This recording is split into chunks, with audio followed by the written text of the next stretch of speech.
En el tumultuoso crisol de la historia, un capítulo sombrío y sobrecogedor emerge con la intensidad de un relámpago en la noche. Las SS, las Schutzstaffel, este siniestro y enigmático cuerpo paramilitar, forjado en las llamas de la Europa del siglo XX, se alza como un tenebroso espectro que cautivó la atención de todos los observadores de la época y dejó una cicatriz imborrable en la memoria colectiva de lideradas por el Reichsführer Heinrich Himmler con uniformes impecables, esvásticas relucientes y una lealtad férrea hacia su líder. Las SS se erigieron como la vanguardia del horror, la encarnación misma de la crueldad desatada. Acompáñenos en este apasionante viaje a través de las páginas oscuras de la historia, mientras desentrañamos el misterio y la enigmática energía que rodearon a las SS, una fuerza abominable que marcó una era y dejó un legado sombrío en el escenario de la humanidad. Antes de sumergirnos en los secretos más oscuros de esta brutal batalla, si estás fascinado por la historia militar y quieres saber qué sucedió realmente en SS, deja un me gusta. Suscríbete al canal y activa la campanita para no perderte ningún documental exclusivo sobre las historias secretas de la Segunda Guerra Mundial. Deja tu opinión en los comentarios. El nacimiento de las SS, con la salida de Adolf Hitler de la prisión de Landsberg, en 1924, el Führer comprendió que necesitaba una escolta personal mucho más leal que todas las anteriores y al mismo tiempo capaz de eliminar de las calles a toda la oposición. Así fue como en abril de 1925 volvió a contratar al capitán Julius Schreck, que había liderado la extinta Stabswache, para crear el Schutzkommando con un puñado de voluntarios de los disueltos Freikorps y veteranos de las Stoßtruppen de la Gran Guerra. Esta organización, que iría creciendo desde unas pocas decenas de hombres a algo más de un centenar, fue renombrada como Sturmstaffel, y finalmente por recomendación del aviador Hermann Göring, rebautizada como Schutzstaffel, en honor a una escuadrilla aérea de la Primera Guerra Mundial, aunque su denominación más famosa sería la de SS. Directrices de las SS. Los candidatos a la organización inicialmente se escogieron enviando circulares a los distintos grupos regionales del Partido Nacional Socialista para que eligieran voluntarios con el siguiente perfil: varones entre los 25 y 35 años, estar registrados policialmente como residentes locales, tener 2 padrinos que amparasen la afiliación, poseer unas buenas condiciones físicas y demostrar una elevada disciplina. Una vez admitidos, los milicianos pasaban a integrarse en secciones de 11 hombres entre un jefe y 10 combatientes conocidas como Szenerstaffeln, y a vestir el uniforme color negro adornado por el brazalete rojo, con la esvástica, y coronado por una gorra con el distintivo de la calavera Totenkopf, que habían lucido los Stoßtruppen en la Gran Guerra. Hacia abril de 1926, las SS ampliaron sus filas a 1000 combatientes y a un total de 75 agrupaciones Schutzstaffel, distribuidas por toda Alemania. La coordinación de esta fuerza recayó en el mando SS Oberleitung, que inicialmente ostentó Julius Schreck, antes de dejar el cargo para convertirse en el escolta y chofer personal de Hitler, y ser sustituido por Joseph Berchtold, que introdujo la denominación de Reichsführer, título que conservó hasta marzo de 1927, tras ser cesado por Erhard Heiden, y que éste acapararía hasta el 6 de enero de 1929, cuando de forma definitiva asumió la jefatura Heinrich Himmler. Con Heinrich Himmler al frente de las SS como Reichsführer, la organización fue completamente remodelada y ampliada con miles de efectivos. Entre sus primeras medidas estuvo mantener una entrevista con el propio Adolf Hitler, a quien convenció que convirtiese a las SS en el principal brazo armado del Partido Nacional Socialista de los Trabajadores Alemanes, en detrimento de las SA del general Ernst Röhm, que se habían convertido en un problema de orden público, y se dudaba de su lealtad. Así fue como se comenzó a admitir a jóvenes de 18 años, con la condición de que se pagasen su propio uniforme y equipamiento, además de introducirse una especie de cultura ritual encargada de custodiar la tradición pangermánica y preservar la pureza racial mediante exámenes, campamentos en la naturaleza y pruebas deportivas. A raíz de estas iniciativas y de que a las SS les fue otorgado el honor de custodiar la Blutfahne, junto con una intensa campaña propagandística en forma de panfletos y artículos en el periódico Völkischer Beobachter, la organización en 1930 creció de manera considerable. Inesperadamente, cuando el 1 de abril de 1931 algunos líderes de las SA intentaron ejercer el control del Partido Nacional Socialista, tomando las sedes de Brandeburgo, Pomerania y Silesia, se encontraron con una gran oposición de los militantes, y en especial de las SS. De hecho, y gracias a que los guardias de las SS se mantuvieron fiel a Adolf Hitler en la capital de Berlín, El resto de hombres de las SA no se atrevieron a dar el paso en otras regiones de Alemania, y por tanto el golpe organizado por el general Ernst Röhm fracasó en todo el país. Ante estos sucesos que concentraron más poder dentro del nacionalsocialismo en torno al Führer, también derivaron en una fractura psicológica latente entre las SS y las SA,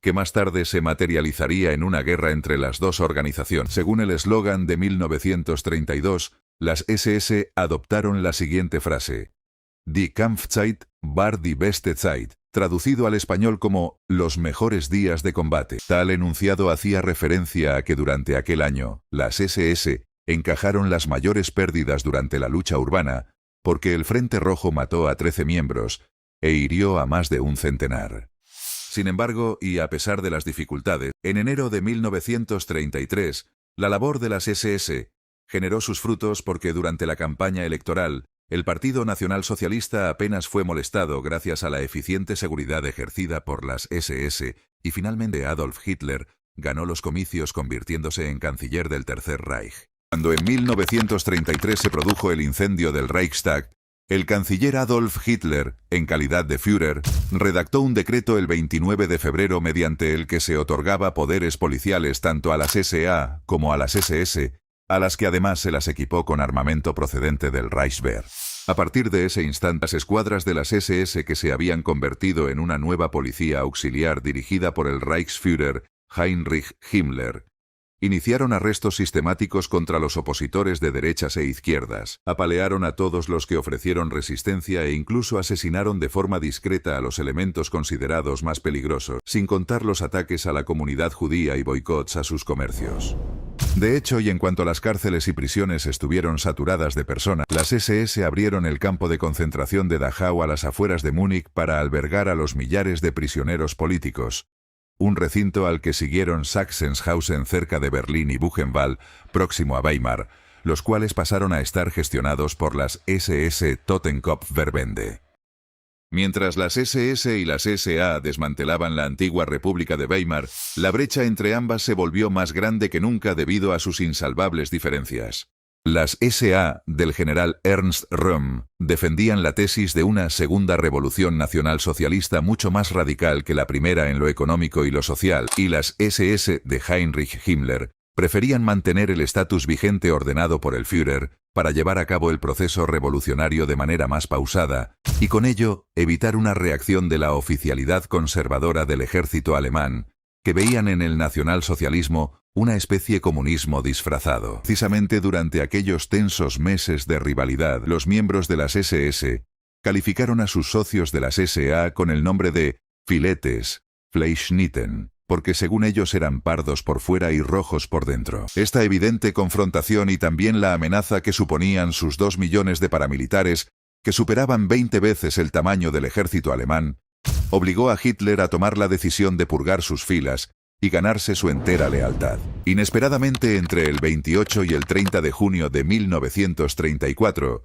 las SS efectuaron una serie de redadas sorpresa contra los líderes de las SA y rivales susceptibles de traición dentro del nacionalsocialismo y la Cancillería, en un episodio que sería conocido como la Noche de los Cuchillos Largos. La mayor parte de los arrestos o asesinatos que se llevaron a cabo de noche y de manera sorpresiva acabaron con la purga de todos los cuadros de mando de las SA, incluyendo el general Ernst Röhm, que fue matado a tiros en una celda, o los capitanes Karl Ernst y Edmund Heines, que resultaron ejecutados. También las SS aprovecharon la ocasión para asesinar a 2 militares disidentes, como los generales Kurt von Schleicher y Ferdinand von Bredow, al antiguo líder nacionalsocialista Gregor Strasser, a Erich Klausener, que dirigía el Partido Acción Católica, y al gobernador bávaro Gustav von Kahr. Una vez concluida la Noche de los Cuchillos Largos con más de 300 ejecuciones y obtenido el control total sobre las SA, que pasaron a depender de Viktor Lutze,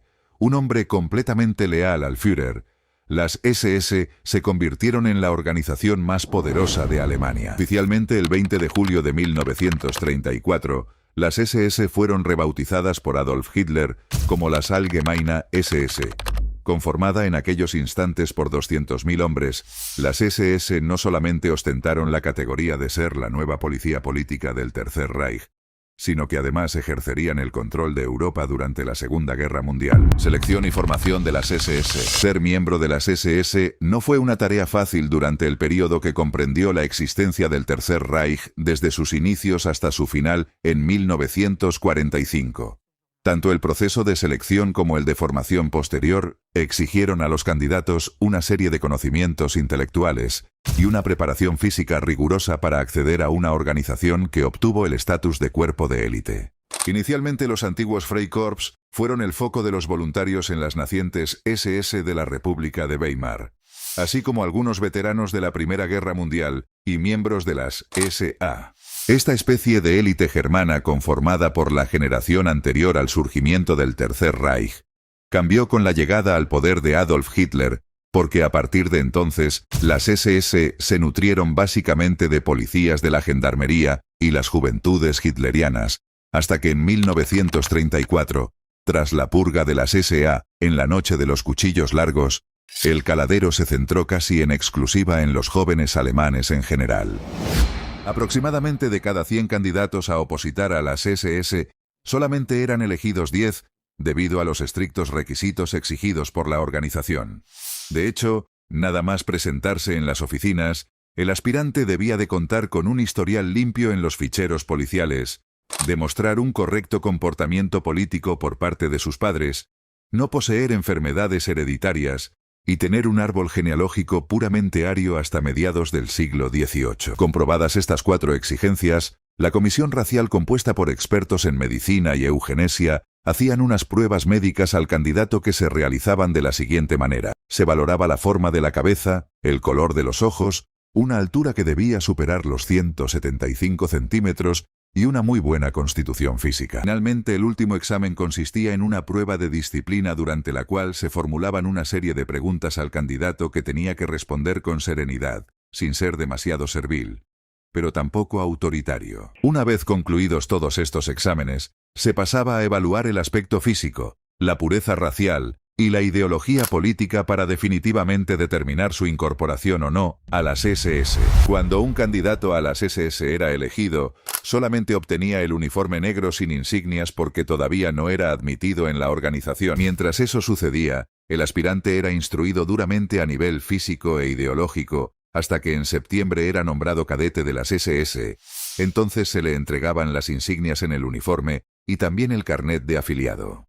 Tan solo 2 meses más tarde, los 9 de noviembre, coincidiendo con el aniversario del Putsch de Múnich, los cadetes se convertían en soldados y hacían el juramento de fidelidad a Adolf Hitler, lo que les convertía en miembros de pleno de derecho dentro de la Orden Negra. Al ser ascendidos a soldados los antiguos candidatos a las SS, los miembros se dedicaban a actividades de ocupación civil y aprendizaje durante el día, mientras que por las noches o los fines de semana asistían a las reuniones y asambleas que organizaba la Allgemeine SS. Básicamente sus funciones consistían en prestar un servicio obligatorio de jornada completa en el Servicio Nacional del Trabajo para participar en los programas de obras públicas, hasta que una vez finalizada esta labor, los soldados de las SS pasaban a ingresar en el ejército alemán durante un periodo de 2 años. Simultáneamente al Servicio Nacional del Trabajo y antes de acceder al ejército alemán, los miembros de las SS eran adiestrados militarmente en utilizar todo tipo de armas y en afrontar las situaciones bélicas más difíciles. De hecho, cuando superaban su estancia en el ejército alemán, los soldados de las SS volvían a la vida civil, donde recibían una última instrucción consistente en el adoctrinamiento ideológico sobre la ley y conceptos a saber dentro de la Orden Negra, además del código de honor, la disciplina y el matrimonio. Una vez superado todo este proceso de largos años, a los miembros se les entregaba el puñal de las SS y se le otorgaba el título de veterano de la Orden Negra. Todos los miembros de las SS eran seleccionados, catalogados y clasificados según su raza aria y procedencia biológica. Siguiendo este patrón, se realizaron una serie de estudios físicos y análisis de los antepasados de cada aspirante, siendo para ello enumeradas hasta un total de 8 ramas del pueblo ario, que fueron las siguientes: nórdica, alpina, mediterránea, dinárica, báltica, armenoide, irano-afgana e índica, sin incluir los mestizajes. Originalmente las SS nacieron como una élite del supuestamente superior pueblo ario germánico que tan solo incluía a nórdicos y alpinos, aunque pronto con el estallido de la Segunda Guerra Mundial se fueron aceptando otras categorías como los bálticos, dináricos, mediterráneos, etc. Administración de las SS. La Orden Negra, tal y como se conoció a la Allgemeine SS, realmente constituyó un Estado dentro del Estado que el Reichsführer Heinrich Himmler dirigió con absoluta independencia. A pesar de que financieramente los gastos se sufragaron del mismo Partido Nacional Socialista y del Ministerio de Finanzas del Reich, las SS erigieron un conglomerado de oficinas y departamentos denominados Hauptämter, que totalmente ajenos a la Cancillería del Tercer Reich, funcionaron de una manera autónoma como si fuesen las instituciones de un país completamente distinto. Ser miembro de las Allgemeine SS implicaba llevar una vida muy activa como policía, como soldado, y también participando en una serie de actividades civiles centradas principalmente en el ocio y la cultura. Dentro de este ámbito, tanto el deporte, como la religión y la asistencia social, jugaron un rol muy importante de pertenencia y afiliación en las SS. El deporte era una de las actividades más destacadas de las SS, porque en todos sus programas cotidianos se incluía la instrucción física. A raíz de este culto al cuerpo que la organización copió de la Italia fascista, se abrieron numerosos clubes deportivos por la nación orientados al atletismo, el esquí, deporte a motor, esgrima, boxeo, fútbol, alpinismo y otros muchos. Simultáneamente se fundó la Liga Nacional Socialista del Entrenamiento Físico, que otorgaba a los mejores deportistas la Medalla Nacional al Mérito Deportivo y fomentaba entre los jóvenes un espíritu de superación. Inicialmente todos los clubes deportivos de las SS contaban con un Landesverband que se encargaba de analizar las aptitudes físicas de cada deportista, además de enseñar las técnicas de respiración artificial y promover cursos de socorrismo para que los miembros pudieran obtener los correspondientes certificados.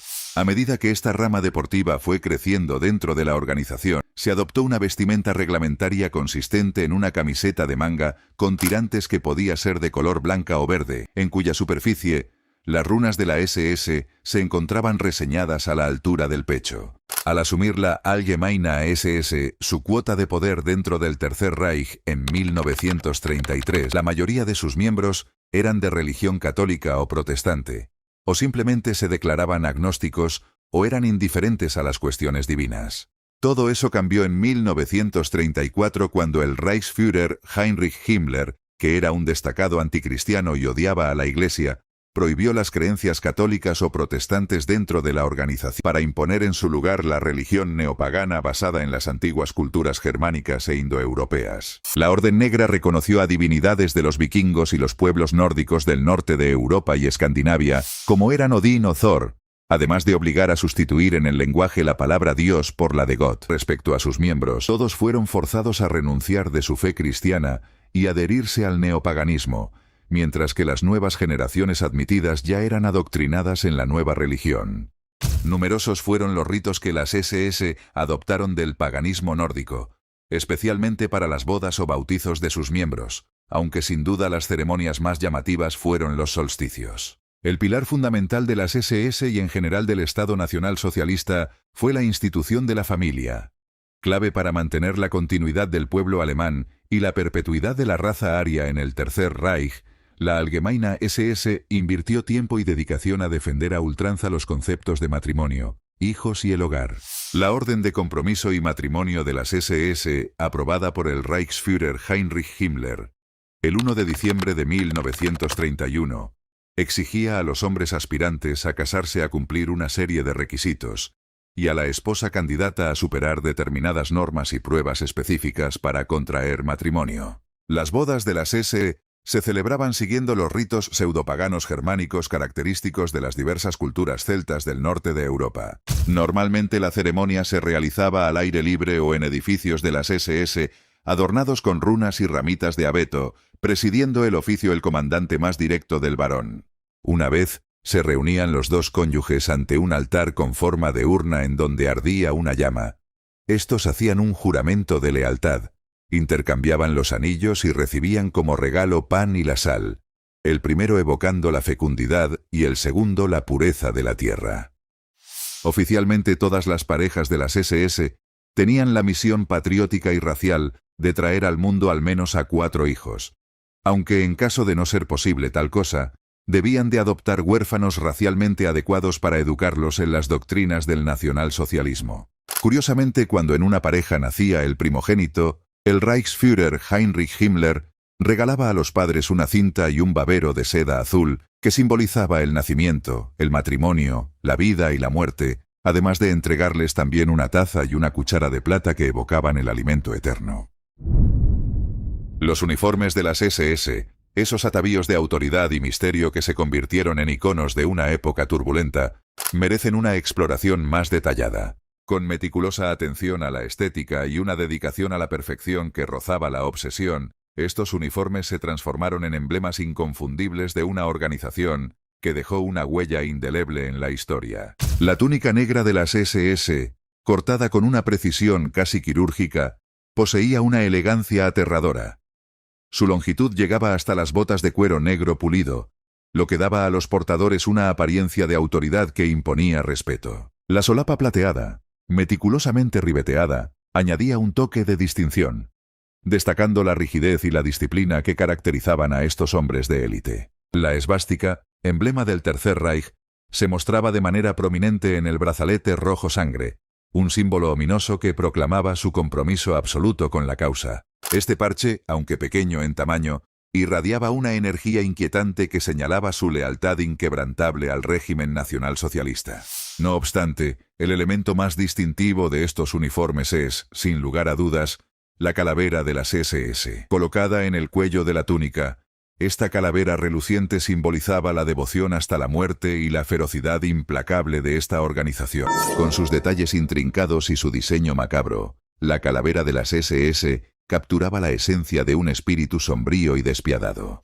El conjunto completo, con sus botas de cuero perfectamente pulidas y su gorra de visera rígida, confería a los miembros de las SS una apariencia sobrecogedora que inmediatamente imponía respeto y temor. Era un uniforme que trascendía lo meramente funcional, convirtiéndose en un instrumento de propaganda visual que transmitía la imagen de poder, disciplina y fidelidad inquebrantable. El acceso al uniforme y al equipo variaba dependiendo de que el soldado de las SS tuviera jornada completa o parcial. Los que trabajaban jornada parcial tenían que costearse el uniforme ellos mismos, mientras que los que trabajaban jornada completa les salía totalmente gratis y no se veían obligados a correr con gastos. De hecho, y para conseguir los uniformes, las autoridades del partido abrieron una serie de sastrerías exclusivas donde los integrantes podían acudir a comprarlos, aunque en las ciudades donde no se localizaban puntos de venta, debían solicitarlos por encargo. Curiosamente, en caso de que se perdiera alguna prenda del uniforme en acto de servicio, el Estado corría con los gastos del complemento sin que el dueño tuviera que preocuparse. Las Waffen-SS fue el nombre que se otorgó a todas aquellas unidades adscritas a las SS, pero sin estar vinculadas a la Allgemeine SS. De todas estas, las más destacadas al comienzo de su existencia serían las formaciones Leibstandarte Adolf Hitler, S-Verfügungstruppe y las SS Totenkopfverbände. Oficialmente, el primer bautismo de fuego de las Waffen-SS lo protagonizó la Leibstandarte en la noche de los cuchillos largos, cuando 40 miembros de la unidad liderados por el Obergruppenführer Sepp Dietrich contribuyeron a la detención y purga de numerosos miembros de la milicia de la CSA que infructuosamente habían intentado volverse contra Hitler. 4 años más tarde, en marzo de 1938, la misma Leibstandarte, reconvertida en una fuerza motorizada, participó en la anexión de Austria recorriendo 1000 kilómetros en tan solo 48 horas, mientras que al año siguiente tomó parte en la ocupación pacífica de los Sudetes y Checoslovaquia. Varios eran los requisitos exigidos para poder ingresar en las Waffen-SS. Primeramente, los candidatos debían cumplir unas condiciones físicas impecables, medir como mínimo 1,80 metros de altura y estar en una edad comprendida entre los 16 y 22 años, además de disponer de un árbol genealógico exclusivamente ario y ostentar una pureza racial con la consiguiente limpieza de sangre. Superados estos exámenes, los jóvenes escogidos debían firmar un compromiso que cambiaba según el rango. Los soldados lo hacían por un período de 4 años, los suboficiales por 12 y los oficiales por 25. Habitualmente las condiciones dentro de las Waffen-SS solían ser muy duras tanto física como psicológicamente, y los cadetes debían someterse al sistema jurídico y al código disciplinario de las SS. Normalmente se hacían pruebas de resistencia mucho más extremas de lo normal, como en el combate personal o en las marchas, algo que se iba complementando con los más diversos deportes y largas de horas de disparo en las galerías de tiro. Precisamente las maniobras se hacían con fuego real, e incluso se utilizaban proyectiles de verdad para simular bombardeos de artillería.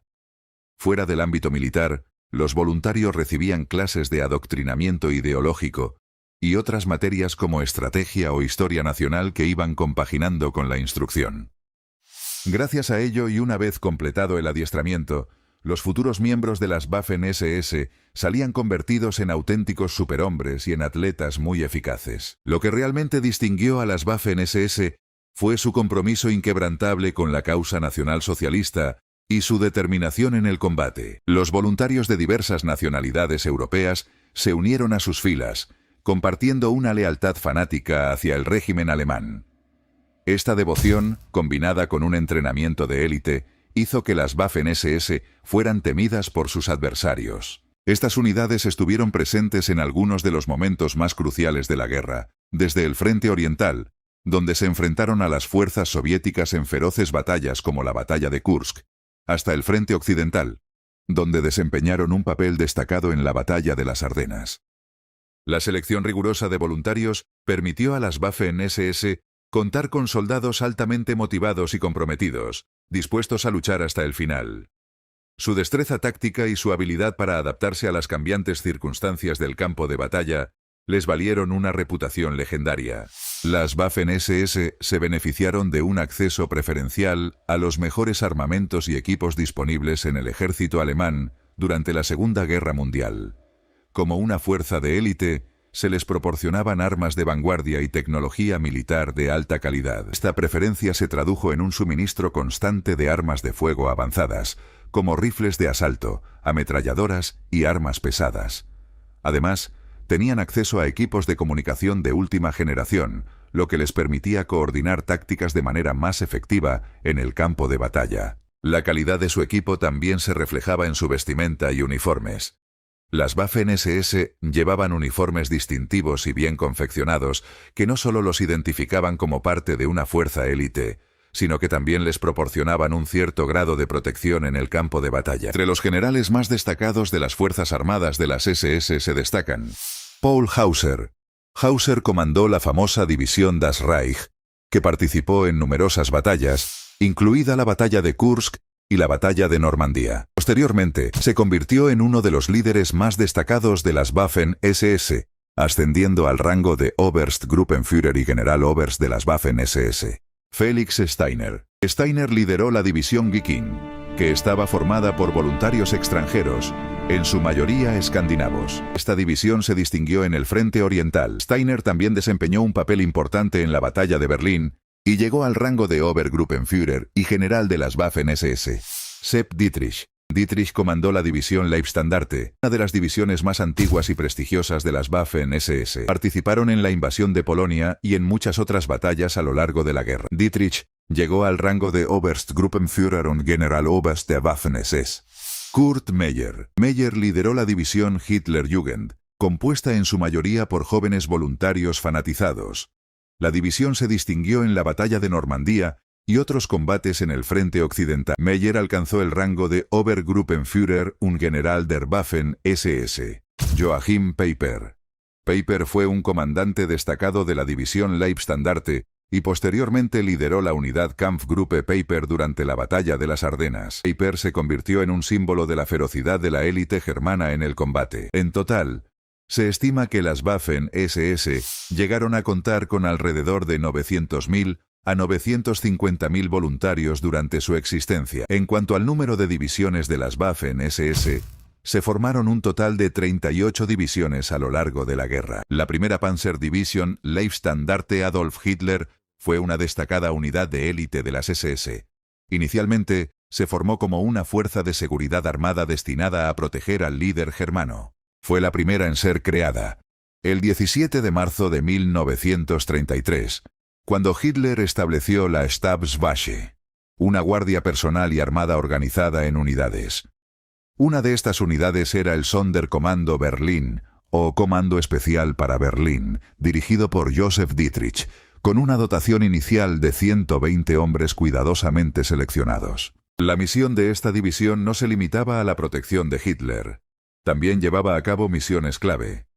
Aunque se crearon otras divisiones de las Waffen-SS, la Leibstandarte era considerada la élite por excelencia. El 9 de noviembre de 1933, la división ya contaba con 800 miembros, y Hitler la renombró como Leibstandarte SS Adolf Hitler, asignándole la llave maestra como escudo de armas. La idea era que esta división SS en particular fuera completamente autónoma y estuviera directamente subordinada a las órdenes de Hitler a través de Dietrich, con Heinrich Himmler actuando principalmente en un rol administrativo como guardia de honor de Hitler. Los miembros de la Leibstandarte custodiaban la Cancillería del Reich en Berlín, montaban guardia en los accesos principales del palacio y frente al despacho de Hitler. Cuando comenzó el conflicto bélico, la Leibstandarte participó en la invasión de Polonia en 1939, así como en Holanda y Francia en 1940, obteniendo buenos resultados.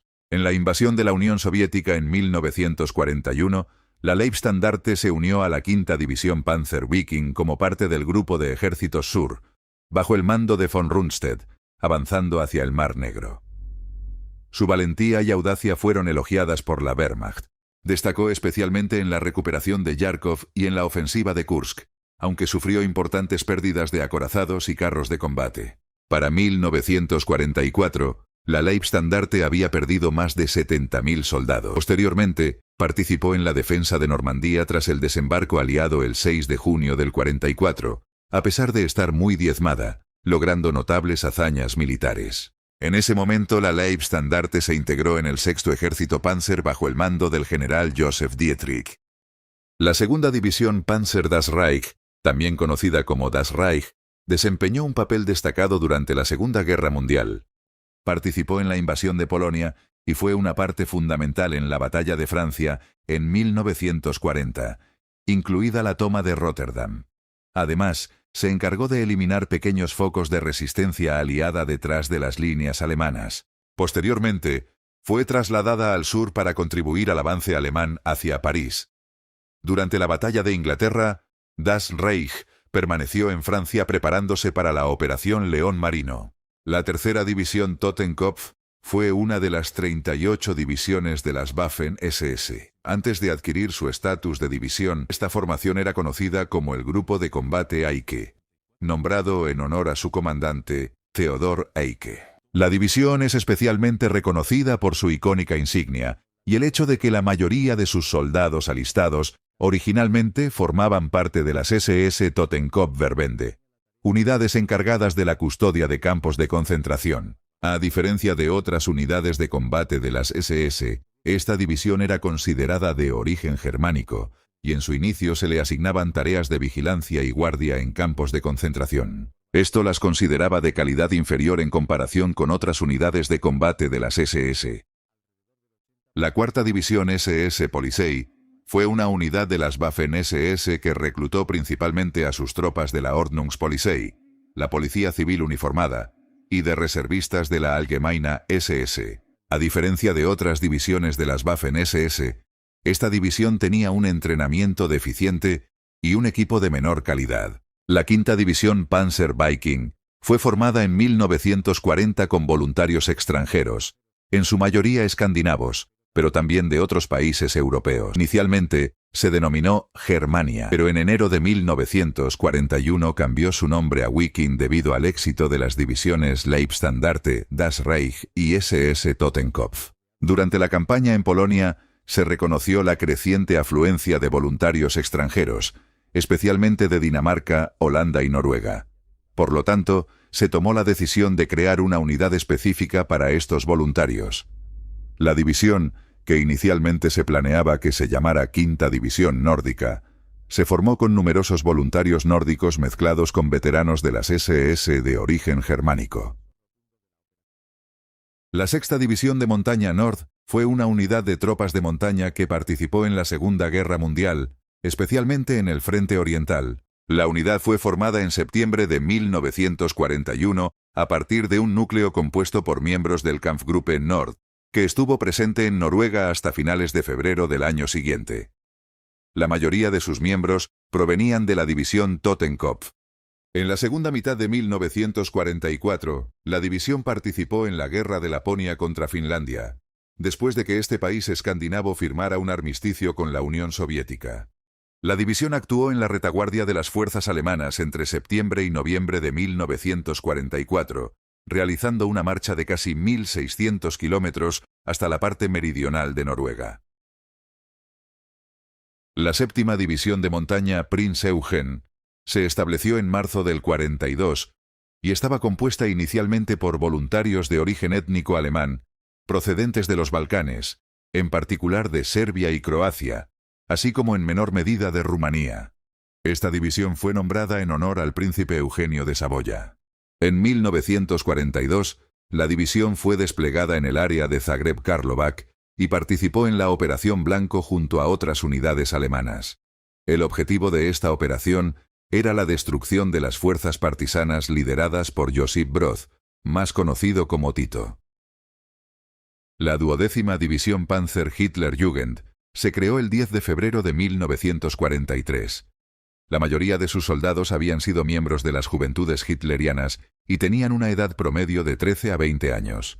El 6 de junio de 1944, la división tuvo su primer combate durante el inicio de la Operación Overlord, el desembarco y la liberación de Normandía por parte de los aliados. En ese momento, la 12ª División Panzer Hitlerjugend era la unidad blindada de reserva más cercana a las playas de desembarco. En las semanas siguientes, la división retrocedió hasta la frontera franco-belga y para septiembre solo le quedaban alrededor de 2.000 hombres. Ahora echaremos un vistazo a las memorias de Werner Volkner, quien fue soldado de las Waffen-SS en la división Totenkopf. En este diario Volkner comenta la batalla por la supervivencia en la caldera de Demiansk. En mi trabajo como civil, tuve la oportunidad de realizar un curso completo de capacitación profesional antes de ser reclutado para el servicio militar. En las juventudes hitlerianas tuve cierta experiencia en el vuelo de planeadores y realmente deseaba ser piloto, pero no me aceptaron en la Luftwaffe debido a una infección de oído de larga data, y yo no quería unirme a las unidades de aviación con base en tierra. Al pasar por el pasillo de la oficina de reclutamiento, noté un cartel llamando al servicio en las unidades blindadas de las Waffen-SS y tomé una decisión. Esto va a ser para mí.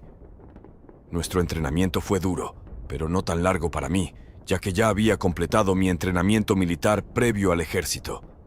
Nos entrenamos en tiro y marcha. Pasamos 8 semanas de infantería básica y entrenamiento especializado en artillería, y aprendimos a usar varios tipos de armas pequeñas. Un chico con el que compartía habitación estaba enfermo de difteria y lo mandaron al hospital. Nuestra habitación fue puesta en cuarentena. En poco tiempo llegó el suboficial de turno para inspeccionar nuestra habitación.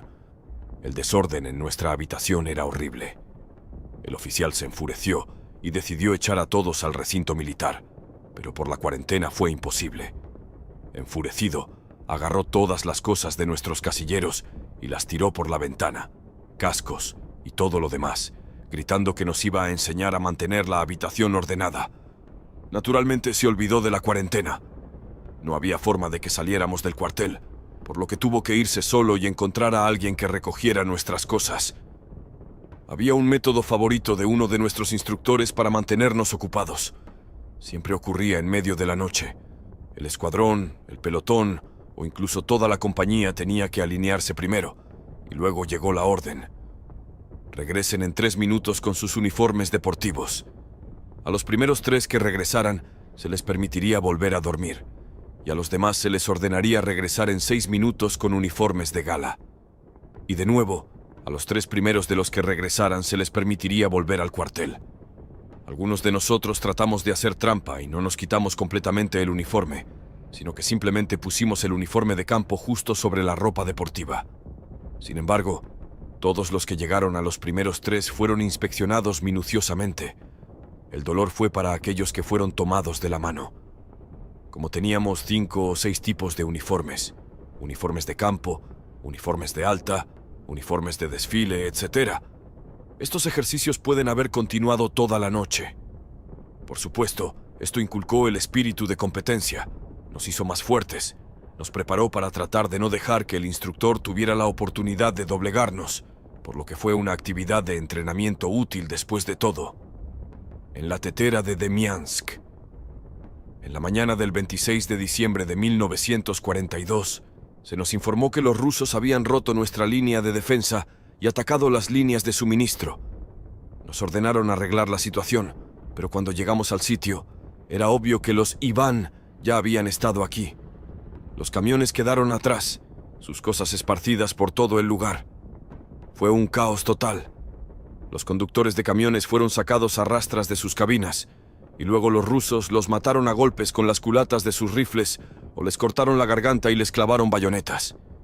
La vista era nauseabunda. Más tarde nos enteramos de que los rusos habían escapado del cerco. No había suficiente fuerza para mantenerlos en el bucle. Capturaron el convoy de transportes, saquearon los suministros y desaparecieron. Recibimos la orden de adelantarlos en nuestros vehículos de orugas. Los alcanzamos. La pelea fue corta y violenta. Un impacto directo en el compartimiento del motor.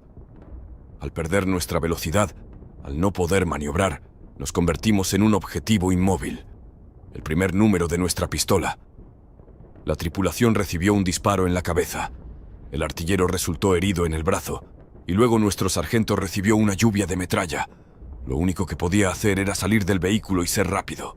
Saltamos del vehículo a la nieve profunda, hasta 1 metro de profundidad. Y eso ayudó a amortiguar el aterrizaje, aunque cualquier otro movimiento era muy difícil. Volví a subir al vehículo para agarrar mi rifle. Las reglas eran que los rifles debían sujetarse al estante con un lazo especial. Uno de mis camaradas no se había ocupado de esto. Su lazo se enganchó en mi rifle y me detuvo por un par de segundos. Fue entonces cuando una bala rusa golpeó la carrocería del vehículo justo a mi lado. Si este bucle no estaba en el camino, la bala me iba a dar. Agarré 2 rifles a la vez y sujetando los extremos de los cañones, los usé como esquís, avanzando en la nieve. Habiendo recorrido no más de 10 metros, me encontré bajo el fuego. No podía ver al enemigo y de todos modos solo tenía 5 balas en cada uno de los rifles. Empecé a disparar donde podía ver los destellos de los disparos, pero el hecho de que tarde o temprano iba a ser alcanzado era solo cuestión de tiempo. Por suerte, un todoterreno de orugas del pelotón de zapadores llegó a nuestro rescate y nos salvó. Llegamos al mismo lugar al día siguiente para rescatar nuestro vehículo. Encontramos el cuerpo de nuestro artillero mutilado por los rusos. Obviamente, él estaba muerto en ese momento y no podía sentir nada. ¿Pero para qué querían hacer eso? Con el empeoramiento de la situación del suministro, comenzamos a recurrir al día a día. Intentamos intercambiar pan o huevos de los lugareños por nuestros cigarrillos. Pero claro, algunos de nosotros seguimos el camino más fácil. Una vez, un lugareño se quejó de que unos soldados habían robado un cerdo de su propiedad. Nuestro comandante nos ordenó a todos que nos alineáramos en formación individual, pero todos parecíamos iguales al pobre campesino con nuestros uniformes, y nunca encontró a los soldados que le habían robado su cerdo. Un día estábamos en fila para saber quién había abierto la reserva intocable, galets y conservas. El comandante ordenó a los infractores que salieran de la fila y dieran 3 pasos hacia adelante. Nos miramos, después de lo cual toda la compañía dio 3 pasos hacia adelante.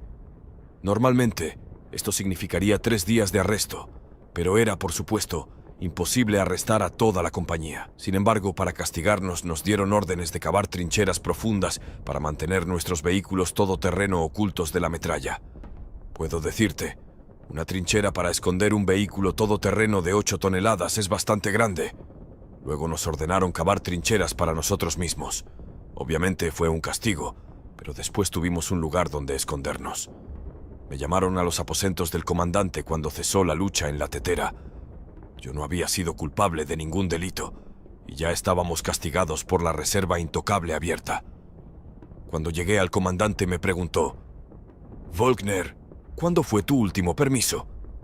Respondí que nunca antes había estado de vacaciones. Entonces me dirigí a casa de permiso. Todo sucedió tan rápido que no tuve tiempo de escribir una carta y decírselo a mis padres, por lo que mi llegada fue toda una sorpresa para ellos. Y mi mamá también estaba feliz de ver mis cartillas de racionamiento y sugirió ir de inmediato al carnicero para conseguir un poco de carne de cerdo. ¡El puerco! No es que me enojaría si no volviera a comer cerdo en mi vida. Yo fui uno de los que comieron ese mismo cerdo robado. La mitad de la guerra. El día en que recuperamos Yarkov, celebré mi cumpleaños. El comandante de la compañía vino a darme sus mejores deseos y trajo consigo una botella de brandy. Tomó un sorbo, luego dejó que la botella diera vueltas y nos deseó un buen día antes de irse. Disfrutamos de nuestras bebidas. El estado de ánimo mejoró y permaneció así hasta que vimos las unidades que regresaban del campo de batalla con los heridos. Ver los cuerpos mutilados rápidamente nos tranquilizó y nos devolvió del cielo a la tierra. Escondimos la botella, nos preparamos para la batalla y la guerra volvió a nosotros. A finales de marzo de 1943, mientras buscaba en la zona a los rusos que no habían sido capturados, casi me doy por vencido. Mientras avanzábamos por algunos bosques y pueblos en busca del enemigo, me encontré con un soldado ruso gravemente herido. Sus piernas estaban destrozadas, supongo. Aquí estaba tirado en la nieve, que estaba roja de sangre. Sentí lástima por él, así que al pasar junto a él, saqué una venda de mi botiquín y se la tiré para darle algo para vendar sus heridas. Me di la vuelta mientras me alejaba. Había algo que me impulsaba a hacerlo. Me estaba apuntando, a punto de dispararme. Afortunadamente, uno de mis compañeros apretó el gatillo antes que él. En ese momento, ninguno de los dos se dio cuenta de la cercanía de la muerte que a veces vagaba hacia nosotros. De permiso en Francia. Una división mía fue retirada a Francia para descansar y reorganizarse. Llegamos a la estación de ferrocarril y comenzamos a descargar nuestros vehículos y armas. Lamentablemente, no había suficientes tractores para todos los cañones, y me quedé a cargo de uno de los cañones para los que no había tractor. Pasaron 2 horas, luego otras 2, luego oscureció. Durante todo este tiempo yo seguía siendo objeto de curiosidad de los lugareños. No había comida ni dinero para comprar nada para comer. Todo lo que pude hacer fue recoger algunas manzanas de un jardín vecino. Estas manzanas me revolvieron el estómago durante los siguientes días. Fue solo cuando terminó la inspección nocturna que se hizo evidente que me había perdido. Simplemente se olvidaron de mí. Hubo otra ocasión. Un día estaba de guardia vigilando un garaje donde estaban todos nuestros vehículos. Me sentía bastante mal. A la hora del turno de guardia a la mañana siguiente, apenas me podía poner de pie, así que me llevaron al hospital. Un suboficial se me acercó a examinarme, pero no me tuvo mucha simpatía y me dio una reprimenda. Afirmó que no había sido capaz de desempeñar mis funciones de manera adecuada. Traté de explicarle que no podía haber dejado mi puesto, pero él dijo que debería haber disparado un tiro al aire para llamar la atención de mis compañeros de servicio. Durante mi estancia en el hospital, atraje el interés de una joven y bonita mujer francesa. De alguna manera me dijo que mi división tenía la intención de ser enviada de regreso a Rusia, pero había un rumor entre los soldados de que estábamos a punto de conseguir un uniforme tropical y ser enviados al norte de África, así que le aclaré que estaba equivocada. Quería que desertara y me dijo que tenía amigos que sabían esconderme. Era una chica maravillosa, pero resolví por mí mismo que mi deber para con mi país estaba por encima de todo eso. Después de que me dieron de alta del hospital, un día los otros hombres y yo fuimos enviados a la estación para obtener un nuevo conjunto de uniformes de campaña. Nos sorprendió ver el equipo. Balenki, anoraks acolchados y mantas adicionales. El equipo de invierno. Todo era cierto. Íbamos de regreso a Rusia. En una etapa posterior de la guerra en 1943, Werner Volkner participó en la batalla de Kursk. En 1944, fue herido durante las batallas en Polonia y fue enviado a un hospital en Budapest. El hospital fue evacuado durante la ofensiva soviética, pero el tren del hospital fue atacado por aviones enemigos en su camino. Volkner se dirigió a Alemania a pie, encontró su regimiento y fue capturado por los estadounidenses después de la capitulación. En ese momento, era un nazi convencido, y mientras se rendía saludaba a los vencedores con el tradicional saludo nazi. Su opinión sobre Hitler siguió siendo la misma en los últimos años de su vida. Antes de la guerra y durante ella, yo estaba de acuerdo con todo lo que hacía Alemania, pero cuando me enteré de los campos de concentración y de lo que pasaba en ellos, fue como si me cayera encima un ladrillo de 1 tonelada. Insistió en que nunca ha sido antisemita y siempre ha sido negativo hacia los neonazis. Sin embargo, Faulkner siempre ha insistido en que no todo lo que sucedió en la Alemania nazi fue de naturaleza maligna. Siempre estuvo orgulloso de los premios recibidos en el Frente Oriental, la insignia Infanterie Sturmabzeichen por su participación en los ataques, una medalla por su servicio en defensa aérea, un parche por sus heridas y la Cruz de Hierro de segunda clase, que recibió por rescatar a los camaradas heridos en la batalla de Grodno el 20 de julio de 1944. Sus palabras: «Es imposible describir lo que mis camaradas y yo pasamos a alguien que no estaba allí». Martillaba aún en vínculo destructible entre nosotros, y nunca lo olvidaremos. A lo largo de su vida estuvo orgulloso de su servicio militar en las SS, siendo miembro de grupos secretos de veteranos de las SS que vivían en el Reino Unido, y nunca sintió remordimiento por lo que había hecho en el pasado. Siempre negó muchas de las denuncias de las atrocidades que se atribuyeron a las SS. En la década de 1980 estuvo en Jerusalén, visitó el Muro de los Lamentos y dejó una nota dentro de una de las grietas que decía: «No hemos cometido todas las cosas que se nos atribuyen». Hablando en una entrevista con un periodista dijo: «¿Has visto la película de Spielberg, Band of Brothers? Representa a estadounidenses asesinando a nuestros soldados que se rindieron como cautivos. Por eso no tienen derecho a quejarse de que los soldados de las Waffen-SS ejecuten a alguno de ellos». Después de la guerra, Faulkner estuvo en Inglaterra y pasó 3 años en un campo de prisioneros de guerra. Después de su liberación, se casó con una mujer inglesa, pero su primer matrimonio se disolvió rápidamente y se volvió a casar en 1958. Un año después decidió mostrar su lealtad a Gran Bretaña y se unió al ejército británico, una unidad territorial de los Dragones de Westminster, adjunta al Segundo Regimiento Real de Tanques. «Para ser honesto, estaba deseando tener otra pelea con los rusos», dijo Faulkner. El coronel John Annett, que era soldado raso en la unidad al mismo tiempo que Faulkner, recordó que el pasado de Faulkner no le preocupaba en absoluto. La Guerra Fría estaba en pleno apogeo y necesitábamos a todos. Faulkner sirvió en su unidad durante 5 años, alcanzando el rango de cabo. Sus 2 hijos también sirvieron en el ejército británico. Faulkner relató: «Mientras crecían, algunos niños se burlaban de mis hijos y les decían: tu padre estaba matando judíos. De hecho, solía ir a la escuela con niños judíos y uno de mis maestros era judío. En cuanto a lo que les sucedió, Faulkner se negó a discutir». Eso es todo por hoy. Si disfrutaste el video, dale me gusta y apoya el canal con una suscripción. Adiós a todos y hasta pronto.